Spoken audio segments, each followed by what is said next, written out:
Hi friends, welcome to another mini vlog. ఈరోజు మనం వచ్చేసాము UNESCO world heritage site Ramappa టెంపుల్కి. నేనైతే నా ఫ్యామిలీతో వచ్చేసాను. ఇది ఎగ్జాక్ట్ లొకేషన్ వచ్చేసి ములుగు డిస్టిక్ వరంగల్ అనమాట.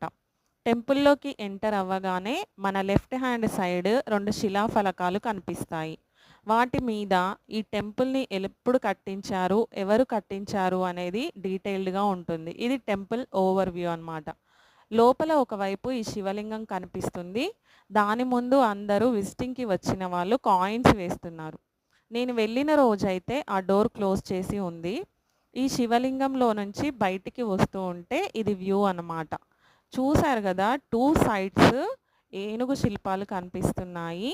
అసలు ఈ కట్టడాలు ఇలా చెక్కింది ఎవరో అసలు అర్థం చేసుకోవడానికి కూడా నాకైతే అంతు పట్టట్లేదు.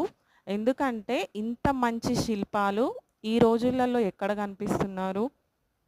దాని ముందు కూడా ఒక ఇన్‌స్క్రిప్షన్ వేసి ఉంది. దాని మీద సంస్కృత భాషలో రాసి ఉందన్నమాట. కాకతీయుల కాలంలో వాళ్ళ రాజభాష సాంస్క్రిట్. కాబట్టి వాళ్ళ ఇన్‌స్క్రిప్షన్స్ అన్నీ కూడా ఇట్లా మనకి సాంస్క్రిట్‌లో కనిపిస్తాయి. ఈ గోడల మీద అయితే మీరు చూస్తున్నారిప్పుడు చిన్న చిన్న ఏనుగు బొమ్మలు, అమ్మాయిలు డాన్స్ చేస్తున్న బొమ్మలు చాలా కనిపిస్తూ ఉంటాయి. ఈ బ్లాక్ కలర్‌లో కనిపించే డాన్సింగ్ డాల్స్ ఏంటి అంటే, కాకతీయుల టైంలో వాళ్ళ యొక్క డాన్స్ పేరిణి శివతాండవం అన్నమాట. వాళ్ళు ఈ డాన్స్‌ని చాలా అగ్రెసివ్‌గా చేస్తూ ఉండేవాళ్ళు. ఆ డాన్సింగ్ స్కల్ప్చర్స్‌ని ఆ శిల్పి ఆ గోడల మీద చెక్కడం జరిగింది.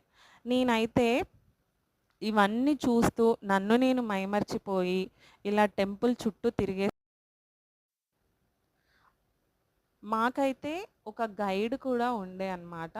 టెంపుల్ గురించి మాకు ప్రతీదీ దగ్గర ఉండి ఎక్స్‌ప్లెయిన్ చేస్తూ ఉంటే నేను కూడా విన్నాను. ఇదైతే మెయిన్ గుడి ముందు ఉన్న మంటపం అన్నమాట. ఈ 4 వైపు మనకి స్తంభాలు బ్లాక్ కలర్‌లో కనిపిస్తూ ఉంటాయి.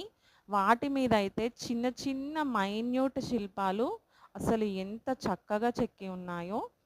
టెంపుల్‌లో మనకి ఇట్లా నంది విగ్రహం కూడా ఉంటుంది. సీలింగ్ చూస్తే అయితే అసలు ఆ రోజులలో ఇలాంటి డిజైన్స్ వాళ్ళకి ఎలా వచ్చాయా అనిపించింది నాకైతే. ఎక్కడ చూసినా కూడా ఇలా అమ్మాయిలు డాన్స్ వేస్తున్నట్టుగా చెక్కి కనిపిస్తూ ఉంటుంది. ఇక్కడ కనిపించేది ఏంటి అంటే ఈ టెంపుల్‌లో కావాల్సిన దేవుడి ప్రసాదాలను ఇక్కడ ప్రిపేర్ చేసేవాళ్ళంట. దాన్ని పాకశాల అనేవాళ్ళనమాట. అసలు చూస్తూ ఉంటేనే నాకైతే కళ్ళు చెదిరిపోతున్నాయండి. అసలు ఎంతమంది ఆ రోజు విజిటింగ్‌కొచ్చారో వాళ్ళందరూ కూడా చూస్తూ, అబ్బా! ఇది ఇలా